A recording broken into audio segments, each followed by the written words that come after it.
Hallelujah. Good morning. ಮತ್ತೊಂದು ಶ್ರೇಷ್ಠವಾದ ಸಮಯದಲ್ಲಿ ಯೇಸುವಿನ ಮಾತುಗಳನ್ನು ಧ್ಯಾನಿಸೋಣ ಬನ್ನಿರಿ. ನಿದ್ದೆಯಿಂದ ಎದ್ದಿದ್ದೀರಾ? ಒಬ್ಬರೇ ವೀಕ್ಷಿಸುತ್ತಾ ಇದ್ದೀರಾ, ಇಲ್ಲವೇ ಕುಟುಂಬವಾಗಿ ವೀಕ್ಷಿಸ್ತಾ ಇದ್ದೀರಾ? ಇನ್ನು ನಿಮ್ಮ ಮನೆಯವರು ನಿದ್ದೆ ಮಾಡುತ್ತಾ ಇರುವುದಾದರೆ ಎಬ್ಬಿಸಿರಿ, ನಿಮ್ಮ ಮಕ್ಕಳನ್ನು ಕೂಡ ಎಬ್ಬಿಸಿರಿ. ಎಲ್ಲರೂ ಸೇರಿ ಒಂದು ಚಿಕ್ಕ ಕುಟುಂಬ ಪ್ರಾರ್ಥನೆ ಮಾಡಿಕೊಳ್ಳಿರಿ. ಬನ್ನಿರಿ, ಚಿಕ್ಕ ಪ್ರಾರ್ಥನೆ ಮಾಡೋಣ. ಪರಿಶುದ್ಧ ದೇವರೇ, ನಿಮಗೆ ವಂದನೆಗಳು. ಕುಟುಂಬದ ಬೆಲೆ ಏನೆಂದು ನಾವು ಅರಿತುಕೊಳ್ಳುವಂತೆ ನಮ್ಮ ಕುಟುಂಬವನ್ನು ನಿಮ್ಮ ಪ್ರೀತಿಯಿಂದ ಕಟ್ಟಿಕೊಂಡು ನಿಮ್ಮ ರಾಜ್ಯಕ್ಕಾಗಿ ಸಿದ್ಧರಾಗಲು ಸಹಾಯ ಮಾಡಿರಿ. ನಮ್ಮ ಮಕ್ಕಳನ್ನು ಗಂಡ ಹೆಂಡತಿಯಾಗಿ ನಿಮ್ಮ ಸಾಕ್ಷಿಯಾಗಿ ಬದುಕಲು ನಮ್ಮೆಲ್ಲರಿಗೂ ಸಹಾಯ ಮಾಡಿರೆಂದು ಕ್ರಿಸ್ತನ ನಾಮದಲ್ಲಿ ಬೇಡುತ್ತೇನೆ ತಂದೆಯೇ, ಆಮೇನ್.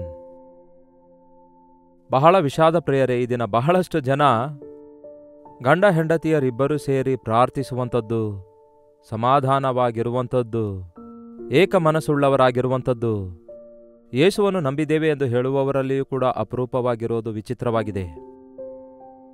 ನಿಜವೇ ನೀವು ವಿವಾಹವಾದ ನಂತರ ನೀವು ಏಕ ಶರೀರವಾಗಿದ್ದೀರಿ ಎಂಬುದನ್ನು ಅರಿತುಕೊಳ್ಳುವುದಾದರೆ ಏಕ ಮನಸ್ಸುಳ್ಳವರಾಗಿ, ಏಕ ಅಭಿಪ್ರಾಯವುಳ್ಳವರಾಗಿ ಜೀವಿಸುವವರಾಗಿರುತ್ತೀರಿ. ನಮ್ಮನ್ನು ಐಕ್ಯಗೊಳಿಸುವ ಆತನು ದೇವರೇ ಪ್ರಿಯರೇ. ನಮಗೆ ವ್ಯತ್ಯಾಸಗಳಿರುತ್ತವೆ, ಭೇದಗಳಿರುತ್ತವೆ. ನೀವು ಅಂದುಕೊಂಡಂತೆ ನಿಮ್ಮ ಗಂಡನಾಗಲಿ ಹೆಂಡತಿಯಾಗಲಿ ಇಲ್ಲದೇ ಇರಬಹುದು. ಆದರೆ ಕ್ರಿಸ್ತನ ಮುಖಾಂತರ ನಾವು ಒಬ್ಬರನ್ನೊಬ್ಬರು ಸಹಿಸಿಕೊಳ್ಳುತ್ತಾ, ಕ್ಷಮಿಸುತ್ತಾ, ಪ್ರೀತಿಸುತ್ತಾ ಕ್ರಿಸ್ತನ ಸಾರೂಪ್ಯಕ್ಕೆ ನಾವು ಬರುವಾಗ ಏಕಮನಸ್ಸುಳ್ಳವರಾಗ್ತೇವೆ. ಅದಕ್ಕೆ ಈ ದಿನಮಾನಗಳಲ್ಲಿ ಮದುವೆಯ ಜಗಳಗಳು ಬಹಳ ಹೆಚ್ಚಾಗಿವೆ ಅಲ್ಲವೇ? ಎಲ್ಲಿ ನೋಡಿದ್ರೂ ಕೂಡ ಭಯಂಕರವಾದಂತಹ ಆ ವಿವಾಹ ವಿಷಯಗಳಲ್ಲಿನ ಜಗಳಗಳನ್ನು ನೋಡ್ತೇವೆ. ಮದುವೆಯಾದವರ ಮನೆಯಲ್ಲಿ ಜಗಳ, ಹೊಸದಾಗಿ ಮದುವೆಯಾದವರ ಮನೆಯಲ್ಲಿ ಜಗಳ. ಯಾವತ್ತೋ ಮದುವೆಯಾಗಿ 30 ವರ್ಷ ಸಂಸಾರ ಮಾಡಿದ್ರೂ ಕೂಡ ಇನ್ನೂ ನನ್ನ ಹೆಂಡತಿಗೂ ನನಗೂ ಆಗ್ತಾ ಇಲ್ಲ, ಇನ್ನೂ ನನ್ನ ಗಂಡನಿಗೂ ನನಗೂ ಆಗ್ತಾ ಇಲ್ಲ, ನಮ್ಮ ಸಂಸಾರ ಸರಿಯಾಗಿಲ್ಲ ಎಂದು ಹೇಳುವಂತಹ ಎಷ್ಟೋ ಜನರನ್ನು ನಾವು ನೋಡ್ತೇವೆ. ಬೈಬಲ್ ಹೇಳ್ತದೆ ವಿವಾಹವು ಎಲ್ಲ ವಿಷಯಗಳಲ್ಲಿ ಘನವಾದದೆಂದು. ಹಾಗಾದರೆ ನಿಮಗೆ ವಿವಾಹ ಆಗಿದೆಯಾ? ದೇವರಿಗೆ ಸ್ತೋತ್ರ. ಇನ್ನೂ ಆಗಲಿಲ್ಲವೋ? ದೇವರಿಗೆ ಸ್ತೋತ್ರ. ದೇವರ ವಾಕ್ಯ ವಿವಾಹದ ಕುರಿತಾಗಿ, ಮದುವೆಯ ಕುರಿತಾಗಿ, ಗಂಡ ಹೆಂಡತಿಯರ ಬಾಂಧವ್ಯ ಕುರಿತಾಗಿ ಏನೆಂದು ಹೇಳ್ತದೆ ಗೊತ್ತಾ? ಯಾವ ರೀತಿಯಾಗಿರಬೇಕು, ಹೇಗಿದ್ರೆ ಆಶೀರ್ವದಿಸಲ್ಪಡ್ತೇವೆ, ಯಾವ ರೀತಿಯಾಗಿದ್ರೆ ನಮಗೆ ಹುಟ್ಟುವ ಮಕ್ಕಳು ಆಶೀರ್ವದಿಸಲ್ಪಡ್ತಾರೆಂದು ತಿಳ್ಕೊಳ್ಬೇಕಾದ್ರೆ ಬೈಬಲ್ ಓದಿರಿ. ಯಾಕೆಂದರೆ ಕೆಲವೊಂದು ಅಧ್ಯಾಯಗಳಿವೆ, ಅದರಲ್ಲಿ ವಿವರವಾಗಿ ತಿಳಿಸಲಾಗಿದೆ. ಅದರಲ್ಲಿ ಪೌಲನು ಕೊರಿಂಥದವರಿಗೆ ಬರೆದಿರುವಂತಹ ಮೊಟ್ಟ ಮೊದಲನೆಯ ಪತ್ರಿಕೆ 7ನೆಯ ಅಧ್ಯಾಯ, ಕೊರಿಂಥದವರಿಗೆ ಬರೆದ ಪತ್ರಿಕೆ 7ನೇ ಅಧ್ಯಾಯದಲ್ಲಿ ಅನೇಕ ವಿಷಯಗಳನ್ನು ವಿವಾಹ ಮಾಡಿಕೊಂಡಂಥವರಿಗೂ ವಿವಾಹ ಮಾಡಿಕೊಳ್ಳಲಿಕ್ಕಿರುವಂಥವರಿಗೂ ಅದರಲ್ಲಿ ಪ್ರಯೋಜನಕರವಾದ ವಿಷಯಗಳು ಬಹಳಷ್ಟಿವೆ ಪ್ರಿಯರೇ. ಮತ್ತೊಮ್ಮೆ ನಾನು ಹೇಳ್ತಿದ್ದೇನೆ, ಇದು ಅನುದಿನದ ಧ್ಯಾನ ಮಾತ್ರ ಆಗಿದೆ. ಹಾಗಾಗಿ ಈ ದಿನವೆಲ್ಲ ನೀವು ಈ ಅಧ್ಯಾಯವನ್ನು ಮೇಲಿಂದ ಮೇಲೆ ಓದಿ ಧ್ಯಾನಿಸಬಹುದು. ನಿಮಗೆ ಸಮಯ ಸಿಕ್ಕ ಹಾಗೆಲ್ಲ ಪೂರ್ತಿಯಾಗಿ ಅಧ್ಯಾಯ ಓದಿರಿ. ನಾನು ಸ್ವಲ್ಪ ಕೆಲವೇ ವಿಷಯಗಳನ್ನು ನಿಮಗೆ ತಿಳಿಯಪಡಿಸುತ್ತಿದ್ದೇನೆ. ಅವುಗಳನ್ನು ಮನಸ್ಸಲ್ಲಿ ಇಟ್ಕೊಂಡು ಪ್ರಾರ್ಥಿಸುವುದಾದರೆ ಪರಿಷ್ಕಾರಗಳನ್ನು, ಉತ್ತರಗಳನ್ನು, ಸಂಪೂರ್ಣ ಆಶೀರ್ವಾದ ಹೊಂದಿಕೊಳ್ತೀರಿ. ಪೌಲನು ಹೇಳ್ತಾನೆ, ಸ್ತ್ರೀಯನ್ನು ಮುಟ್ಟದೇ ಇರುವುದು ಪುರುಷನಿಗೆ ಮೇಲು. ಆದರೆ ಜಾರತ್ವ ಹೆಚ್ಚಾಗುತ್ತಿರುವುದರಿಂದ ಪ್ರತಿಯೊಬ್ಬನಿಗೂ ಸ್ವಂತ ಹೆಂಡತಿ ಇರಬೇಕು, ಪ್ರತಿ ಸ್ತ್ರೀಗೆ ಸ್ವಂತ ಗಂಡ ಇರಬೇಕು. ನಿಮ್ಮ ಗಂಡ ನಿಮಗೆ ಸ್ವಂತ, ನಿಮ್ಮ ಹೆಂಡತಿ ನಿಮಗೆ ಸ್ವಂತ. ತಾಯಿ 4 ಜನರಿಗೂ ತಾಯಿಯೇ, ಆದರೆ ಹೆಂಡತಿ ನಿಮಗೆ ಮಾತ್ರ ಸ್ವಂತ, ಹೆಂಡತಿ ನಿಮಗೆ ಮಾತ್ರ ಸ್ವಂತ. ಸ್ವಂತ ಗಂಡ ಇರಬೇಕು, ಸ್ವಂತ ಹೆಂಡತಿ ಇರಬೇಕು. ಅದು ಪವಿತ್ರತೆಯನ್ನು ತೋರಿಸುತ್ತೆ, ಏಕತೆಯನ್ನು ತೋರಿಸುತ್ತೆ, ಮೌಲ್ಯವನ್ನು ತೋರಿಸುತ್ತೆ. ಗಂಡನು ಹೆಂಡತಿಗೆ ಸಲ್ಲತಕ್ಕದ್ದನ್ನು ಸಲ್ಲಿಸಲಿ, ಹಾಗೆಯೇ ಹೆಂಡತಿಯು ಗಂಡನಿಗೆ ಸಲ್ಲತಕ್ಕದ್ದನ್ನು ಸಲ್ಲಿಸಲಿ. ವಿವಾಹ ಮಾಡಿಕೊಂಡ ನಂತರ ಹೆಂಡತಿಯಾಗಿ ಮನೆ ಶುಭ್ರವಾಗಿಟ್ಕೊಳ್ಳುವ ಜವಾಬ್ದಾರಿ ನಿಮ್ಮದೇ ಅಲ್ಲವ ಸಹೋದರಿ? ಆಹಾರ ಸಿದ್ಧ ಮಾಡುವಂಥದ್ದಾಗಲಿ, ಗಂಡನಿಗೆ ಕೈಲಾದ ಸಹಾಯ ಮಾಡುವಂಥದ್ದಾಗಲಿ, ಮಕ್ಕಳನ್ನು ಸಾಕುವಂಥದ್ದಾಗಲಿ, ಇಂತಹ ಪ್ರಾಮುಖ್ಯವಾದ ಜವಾಬ್ದಾರಿಕೆಗಳು ನಿಮಗಿವೆ. ಹಾಗೆಯೇ ಗಂಡನಿಗೂ ಕೂಡ ಜವಾಬ್ದಾರಿಕೆಗಳಿವೆ. ಕುಟುಂಬವನ್ನು ಸಂರಕ್ಷಿಸಿಕೊಳ್ಳಬೇಕು. ಹೆಂಡತಿ ಮಕ್ಕಳನ್ನು ಪೋಷಿಸಲಿಕ್ಕಾಗದವನು ಮದುವೆ ಯಾಕೆ ಮಾಡಿಕೊಳ್ಬೇಕು? ಹೆಂಡತಿ ಮಕ್ಕಳನ್ನು ಪೋಷಿಸುವ ಸ್ಥಾನಕ್ಕೆ ಬರುವವರೆಗೂ ವಿವಾಹಕ್ಕಾಗಿ ಕಾದಿರಬೇಕು. ತಂದೆ ತಾಯಿಗಳ ಮೇಲೆ, ಅಂದರೆ ನಿಮ್ಮ ತಂದೆ ತಾಯಿಗಳ ಮೇಲೆ ಆಗಲಿ, ಆಕೆಯ ತಂದೆ ತಾಯಿಗಳ ಮೇಲೆ ಆಗಲಿ ನೀವು ಆಧಾರಗೊಂಡಿರಬಾರದು. ಒಬ್ಬನು ತನ್ನ ಮನೆಯವರನ್ನೇ ಸಂರಕ್ಷಿಸಿಕೊಳ್ಳದಿದ್ದರೆ ಅವನು ಅವಿಶ್ವಾಸಿಗಿಂತಲೂ ಹೀನವಾಗಿದ್ದಾನೆ ಎಂದು ಬೈಬಲ್ ಹೇಳುತ್ತೆ. ಗಂಡನಾಗಿ ವಿವಾಹ ಮಾಡಿಕೊಂಡ ಪುರುಷನು ತನ್ನ ಹೆಂಡತಿ ಮಕ್ಕಳನ್ನು ಅವರ ಅವಶ್ಯಕತೆಯನ್ನು ತೀರಿಸಬೇಕು, ಕಷ್ಟಪಟ್ಟು ಕೆಲಸ ಮಾಡಬೇಕು, ಅವರಿಗೆ ಆಹಾರ ಸಿದ್ಧ ಮಾಡಿಕೊಳ್ಬೇಕು, ಅವರ ಅವಶ್ಯಕತೆ ತೀರಿಸಬೇಕು. ನಿನ್ನ ತವರು ಮನೆಗೆ ಹೋಗಿ ಬೇಕಾದದ್ದನ್ನು ತನ್ಕೋ ಎಂಬ ಮಾತು ಈ ದಿನಗಳಲ್ಲಿ ನಾವು ಹೆಚ್ಚಾಗಿ ಕೇಳ್ತೇವಲ್ಲವೇ? ವಿವಾಹವಾದ ನಂತರ ನಿಮ್ಮ ಮನೆಗೆ ಬಂದ ಹೆಂಡತಿ ನಿಮಗೆ ಸ್ವಂತ, ಆಕೆ ನಿಮ್ಮ ಸ್ವಂತ ಹೆಂಡತಿ, ಆಕೆಯ ಪ್ರತಿ ಅವಶ್ಯಕತೆ ನೀವೇ ತೀರಿಸಬೇಕು. ಹಾಗೆಯೇ ಹೆಂಡತಿಯಾಗಿ ನಿಮ್ಮ ಜವಾಬ್ದಾರಿಕೆ ನೀವು ನೆರವೇರಿಸಿರಿ, ಗಂಡನಾಗಿ ನಿಮ್ಮ ಜವಾಬ್ದಾರಿಕೆ ನೀವು ನೆರವೇರಿಸಿರಿ. ಇಬ್ಬರೂ ಸೇರಿ ಏಕ ಮನಸ್ಸಿನಿಂದ ನಿರ್ಣಯಗಳನ್ನು ತೆಗೆದುಕೊಳ್ಳಿರಿ, ಮನೆಯಲ್ಲಿ ಸಮಾಧಾನವಿರುತ್ತೆ. ಅಷ್ಟೇ ಅಲ್ಲ, ಬೈಬಲ್ ಹೇಳ್ತದೆ, ಒಂದು ಸಾರಿ ಹೆಂಡತಿ ವಿವಾಹ ಮಾಡಿಕೊಂಡ ನಂತರ ಹೆಂಡತಿ ಗಂಡನನ್ನು ಬಿಟ್ಟು ಹೋಗಬಾರದು. ಹಾಗೆಯೇ ಗಂಡನು ಕೂಡ ಹೆಂಡತಿಯನ್ನು ಬಿಟ್ಟು ಹೋಗಬಾರದು. ಮದುವೆ ಮಾಡಿಕೊಂಡು ನಾನು ಅಮೆರಿಕಕ್ಕೆ ಹೋಗ್ತೇನೆ, ಮದುವೆ ಮಾಡಿಕೊಂಡು ದುಬೈಗೆ ಹೋಗ್ತೇನೆ ಎಂದು ಹೇಳುವಂಥವ್ರು ಸ್ವಲ್ಪ ತಾಳ್ಕೊಳ್ರಿ. ಇಬ್ಬರು ಒಟ್ಟಿಗೇ ಹೋಗ್ರಿ. 1 ತಿಂಗಳು 2 ತಿಂಗಳಂದ್ರೆ ಪರವಾಗಿಲ್ಲ. ಅಲ್ಪ ಕಾಲವಾಗಿರೋದಾದ್ರೆ ಅದು ಕೂಡ ಈಗ ಫೋನ್ ಇರೋದ್ರಿಂದ, ವಿಡಿಯೋ ಕಾಲ್ಸ್ ಇರುವುದರಿಂದ ಅದು ಕೂಡ ಸಮರ್ಥಿಸಿಕೊಳ್ತಾರೆ. ಆದರೆ ವರ್ಷಗಳವರೆಗೂ ಗಂಡ ಹೆಂಡತಿಯರು ದೂರ ಇರುವುದರಿಂದ ಸೈತಾನನಿಗೆ ಅವಕಾಶ ಕೊಟ್ಟವರಾಗಿರ್ತಾರೆ, ಕುಟುಂಬ ಕಟ್ಟಲ್ಪಡುವುದಿಲ್ಲ. ಅದಕ್ಕೆ ಒಬ್ಬರನ್ನೊಬ್ಬರು ಪ್ರಾರ್ಥನೆ ಮತ್ತು ಅವಶ್ಯಕತೆಗಳ ನಿಮಿತ್ತವಾಗಿ ಹೊರತು ಒಬ್ಬರನ್ನೊಬ್ಬರು ಅಗಲಬಾರದು. ಅಷ್ಟು ಮಾತ್ರವಲ್ಲದೆ ಪ್ರತಿಯೊಬ್ಬರು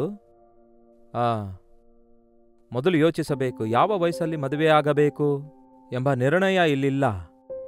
ನಮಗೆ ವಯಸ್ಸಾಯ್ತಂತ ಹೇಳಿ ಚಿಕ್ಕಂದಿನಲ್ಲೇ ಮದುವೆ ಮಾಡುವಂಥದ್ದಾಗಲಿ, ಇಲ್ಲವೇ ಮದುವೆ ವಯಸ್ಸು ದಾಟುವವರೆಗೂ ಒಳ್ಳೆ ಸಂಬಂಧ ಸಿಕ್ಕಿಲ್ಲವೆಂದು 30 ವರ್ಷ ವಯಸ್ಸು ದಾಟಿದ್ರೂ ಕೂಡ ಹೆಣ್ಮಕ್ಕಳಿಗೆ ಇನ್ನೂ ಮದುವೆ ಮಾಡದೇ ಇರುವಂಥದ್ದು ಸರಿಯಲ್ಲ. ಸರ್ಕಾರ ಒಂದು ವಯಸ್ಸಂತ ನಿರ್ಣಯಿಸಿದೆಯಲ್ಲವೇ, ಆ ವಯಸ್ಸಿನ ಒಳಗಾಗಿಯೇ ನಮ್ಮ ಮಕ್ಕಳಿಗೆ ಮದುವೆಗಾಗಿ ಸಿದ್ಧಪಡಿಸಬೇಕು.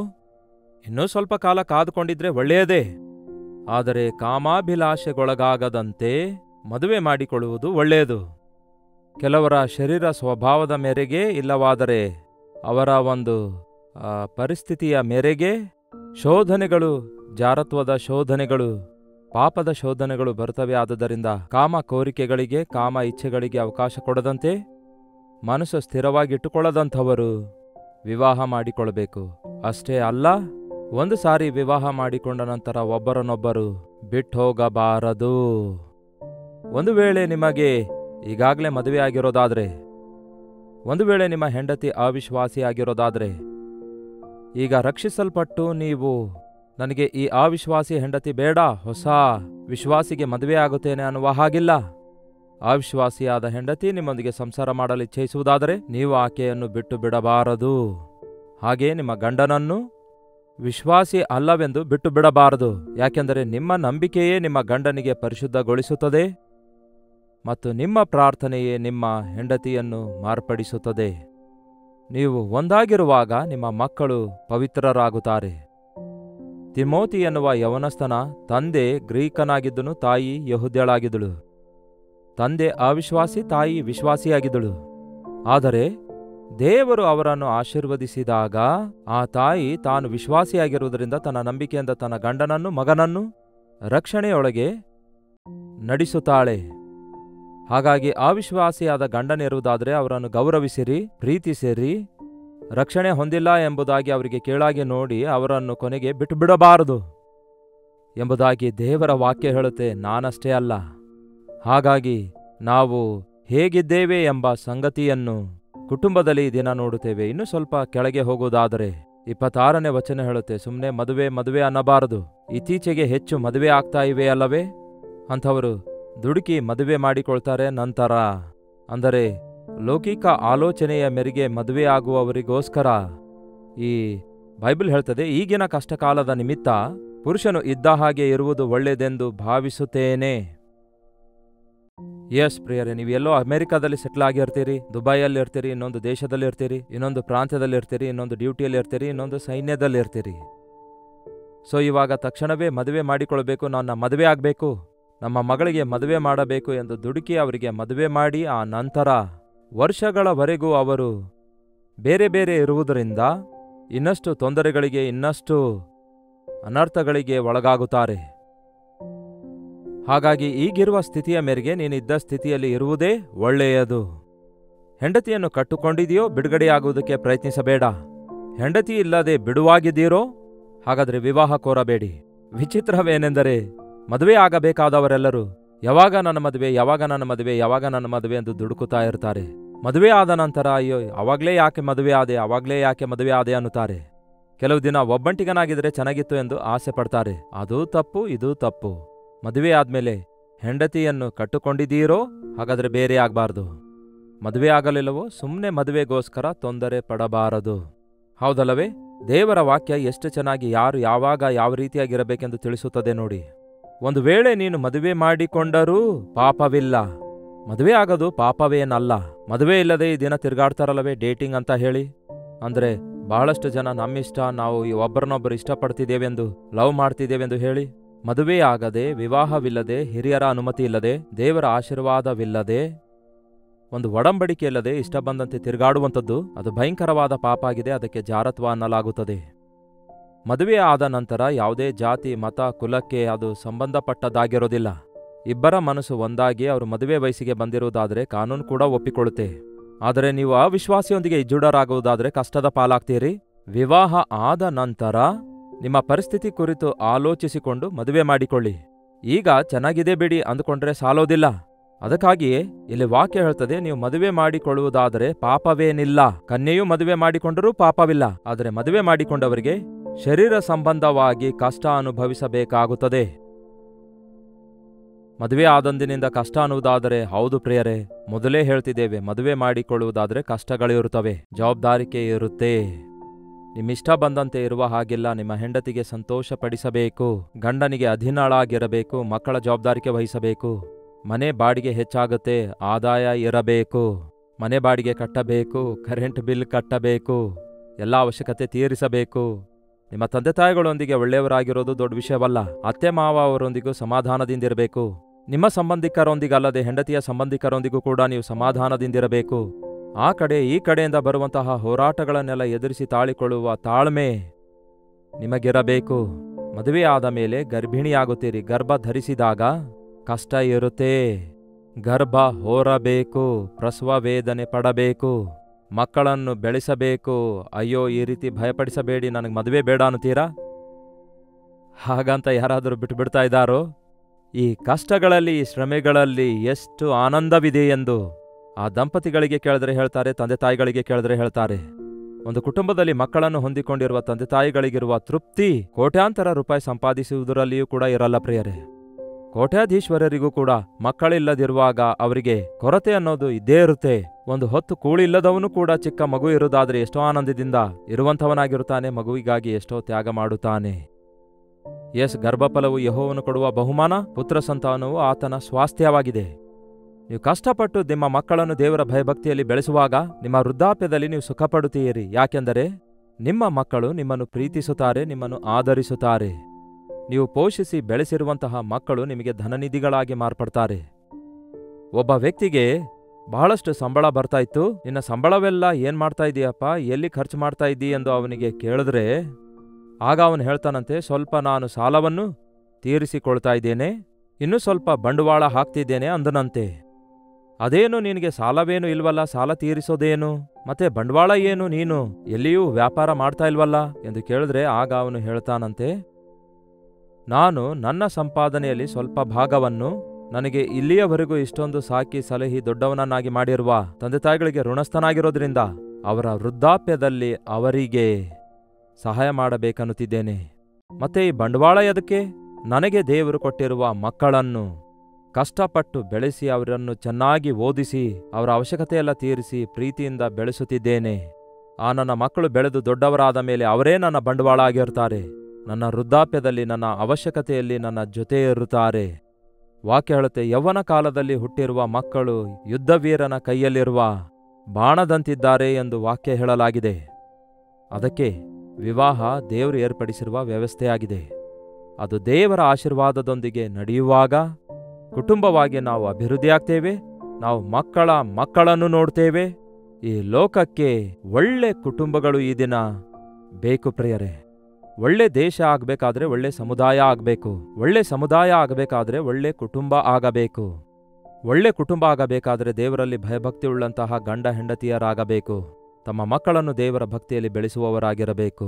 ಆ ರೀತಿ ಇರುವಂತೆ ದೇವರು ನಮಗೂ ನಮ್ಮ ಕುಟುಂಬಕ್ಕೂ ಸಹಾಯ ಮಾಡಲಿ. ಬನ್ನಿ ಪ್ರಾರ್ಥಿಸೋಣ. ಪರಿಶುದ್ಧ ದೇವರೇ, ಪ್ರೀತಿಯುಳ್ಳ ತಂದೆಯೇ, ಪ್ರಪಂಚದಲ್ಲಿ ದೇವರೇ ಕುಟುಂಬ ವ್ಯವಸ್ಥೆ ಚದರಿ ಹೋಗುತ್ತಿರುವಾಗ ಮೌಲ್ಯಗಳಿಲ್ಲದಂತಹ ದಾಂಪತ್ಯ ಜೀವಿತ ಜೀವಿಸುತ್ತಿರುವ ಮನುಷ್ಯರು ವಿಚ್ಛೇದನೆ ಪಡೆದುಕೊಂಡು ಇಷ್ಟ ಬಂದಂತೆ ಬದುಕಲು ಇಚ್ಛಯಿಸುವಂಥವರನ್ನು, ವಿವಾಹಕ್ಕಿಂತ ಮುಂಚೆ ಅಪವಿತ್ರವಾದ ಕಾರ್ಯಗಳಿಗೆ ಅವಕಾಶ ಕೊಟ್ಟು ಜೀವಿತ ಭ್ರಷ್ಟಪಡಿಸಿಕೊಳ್ಳುವವರನ್ನು ನಾವು ನೋಡುವಾಗ ನಮ್ಮ ಹೃದಯದಲ್ಲಿ ವೇದನೆ ಉಂಟಾಗುತ್ತೆ ದೇವರೇ. ವಿವಾಹ ಮಾಡಿಕೊಂಡಂಥವರು ಗಂಡ ಹೆಂಡತಿಯರ ನಡುವೆ ಐಕ್ಯವುಳ್ಳವರಾಗಿರುವಂತೆ, ಸೈತಾನನಿಗೆ ಅವಕಾಶ ಕೊಡದೆ ಪ್ರೀತಿಯಿಂದ ಕುಟುಂಬ ಕಟ್ಟಿಕೊಳ್ಳುವಂತೆ ಸಹಾಯ ಮಾಡಿರಿ. ಮದುವೆ ಆಗದೇ ಇರುವವರು ನಿಮ್ಮ ಚಿತ್ತದಂತೆ ಒಂದಾಗುವಂತೆ ಮತ್ತು ನಿಮಗೆ ಸಾಕ್ಷಿಗಳಾಗಿ ಬದುಕುವಂತೆ ನಿಮ್ಮ ದಿವ್ಯ ದಾನಗಳನ್ನು ಸುರಿಯ ಮಾಡಿರೆಂದು ಕ್ರಿಸ್ತನ ನಾಮದಲ್ಲಿ ಬೇಡುತ್ತೇನೆ ತಂದೆಯೇ, ಆಮೇನ್. ತಂದೆಯಾದ ದೇವರ ಪ್ರೀತಿಯು, ಮಗನಾಗಿರುವ ಕ್ರಿಸ್ತನ ಕೃಪೆಯು, ಆದರಣೆ ಕರ್ತನಾದ ಪವಿತ್ರಾತ್ಮನ ಸಹವಾಸವು ಕೂಡಿ ಬಂದಿರುವ ನಮ್ಮೆಲ್ಲರ ಸಂಗಡ ಇಂದಿಗೂ ಸದಾಕಾಲಕ್ಕೂ ನೆಲೆಯಾಗಿರಲಿ. ಆಮೇನ್. ದೇವರಿಗೆ ಸ್ತೋತ್ರ. ನಿಮ್ಮ ಪ್ರಾರ್ಥನಾ ಮನವಿಗಳನ್ನು 8939731313 ನಂಬರ್ಗೆ ಹಾಗೂ ಹೊರದೇಶದಿಂದಲೂ ಸಹ ವೀಕ್ಷಿಸುವುದಾದರೆ ಇದೇ ನಂಬರ್ಗೆ ಒಂದು ಟೆಕ್ಸ್ಟ್ ಇಲ್ಲವೇ ವಾಯ್ಸ್ ಮೆಸೇಜ್ ಮೂಲಕ ವಾಟ್ಸಪ್ ಮಾಡಿ. ಲೈಕ್ ಮಾಡುವುದನ್ನು, ಶೇರ್ ಮಾಡುವುದನ್ನು, ನಿಮ್ಮ ಹೆಸರು ಊರು ಕಾಮೆಂಟ್ ಸೆಕ್ಷನ್ನಲ್ಲಿ ಬಂದು ಟೈಪ್ ಮಾಡುವುದನ್ನು ಮರೆಯಬೇಡಿ. ಕರ್ತನ ಚಿತ್ತವಿರುವುದಾದರೆ ಮತ್ತೆ ನಾಳೆ ಇದೇ ಅನುದಿನದ ಧ್ಯಾನದಲ್ಲಿ ಮತ್ತೊಮ್ಮೆ ಭೇಟಿಯಾಗೋಣ. ಅಲ್ಲಿವರೆಗೂ ದೇವರ ಮಹಾಕೃಪೆ ನಿಮ್ಮೆಲ್ಲರೊಂದಿಗಿರಲಿ.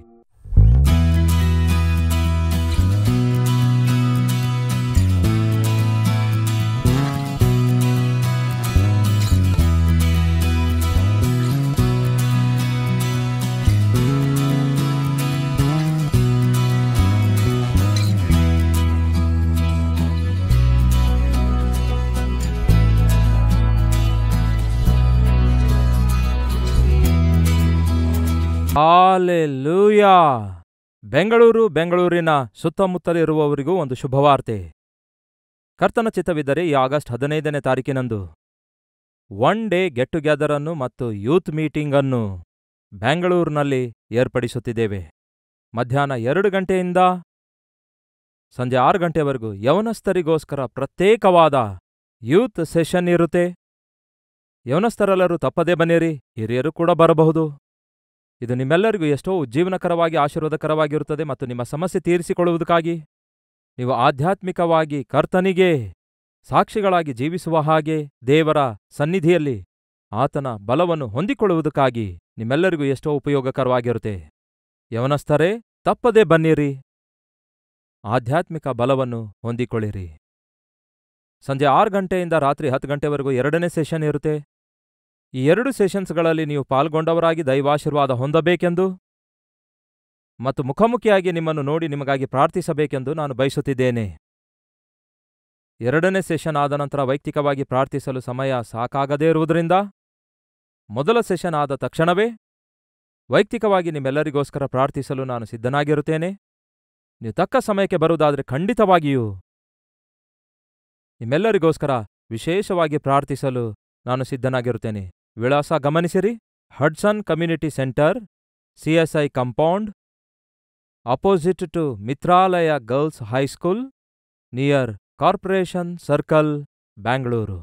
ಇನ್ನು ಹೆಚ್ಚಿನ ವಿವರಗಳಿಗೋಸ್ಕರವಾಗಿ 9884707779 ಇಲ್ಲವೇ 9884807779 ಎಂಬ ನಂಬರ್ಗಳಿಗೆ ನೀವು ಕಾಲ್ ಮಾಡಿರಿ, ಇಲ್ಲವೇ ವಾಟ್ಸಪ್ ಮೆಸೇಜನ್ನು ಕಳಿಸಿರಿ, ಇಲ್ಲವೇ 954041 ನಂಬರ್ಗೆ ವಾಟ್ಸಪ್ ಕಳಿಸಿರಿ. ತಪ್ಪದೇ ಬರ್ತಿರಲ್ಲವೋ?